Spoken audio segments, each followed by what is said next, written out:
Every Friday, a manager we know lost an hour of her life to a report. She was managing 4 team leads at the time. Each ran a different area of a project for one tough customer. A status report had to reach the stakeholders. Her team leads would each send in their section. So she would pull the 4 together and edit the whole thing before it went out. She had given clear instructions, detailed ones. And still, every week, the same extra hour. Fixing, rewriting, polishing. She thought she was delegating. She'd handed over the work, after all. But something was broken, and it took her an embarrassingly long time to see what. Ever handed a task to your team, then quietly redone half of it yourself? Then this is for you. There's a real difference between delegating and micromanaging, and most managers cross that line without noticing. By the end, you'll have a simple 3-step method to stay on the right side of it. And you'll hear how the Friday story ends, because the fix wasn't what anyone expected. So, why does this happen? Micromanagement rarely comes from bad intent. It comes from being good at the work. Think about how you became a leader. You were great at certain things, with your own way of doing them. And your way produced results. That's why you were promoted. But as your influence grows, you owe more time to strategy and less to the hands-on work. The painful part? Those were the tasks you used to love. The very work that made you successful. Handing it over feels like losing control, because it is.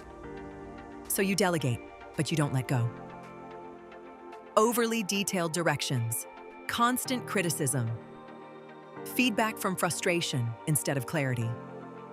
You mean to delegate, and you end up micromanaging. But why does that matter so much? The obvious answer is time.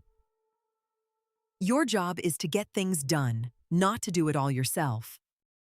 But time is only part of it. The bigger part is building a team that's empowered and driven. A team that feels real ownership of its work. Delegate well, and people own their results.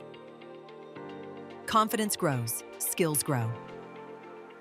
They start solving problems without you. That's what creates highly engaged teams. Teams that are more productive and far less likely to leave. Micromanagement does the opposite.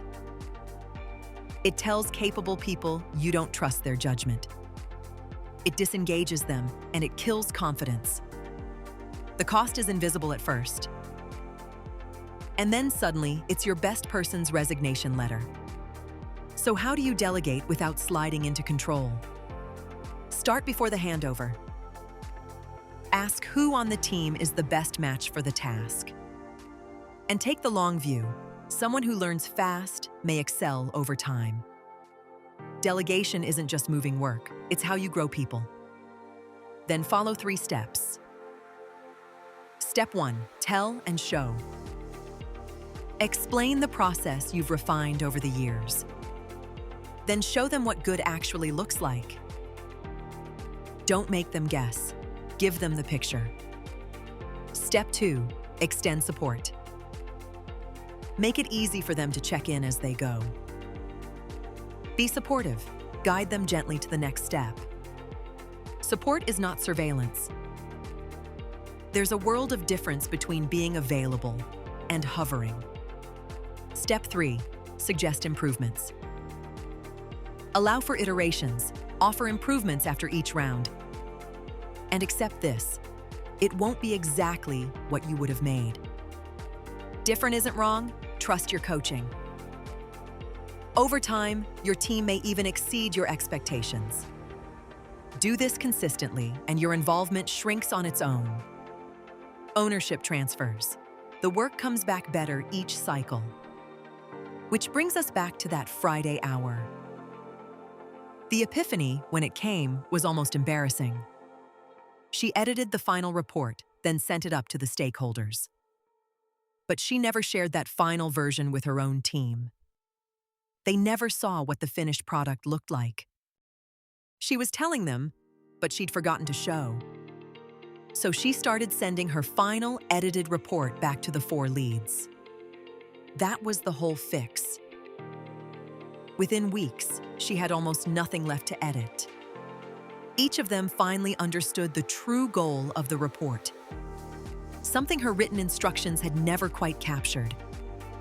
1 hour a week recovered, 4 leads grown. No extra meetings, no new process, no software. Just one loop, closed. So here's the question to sit with.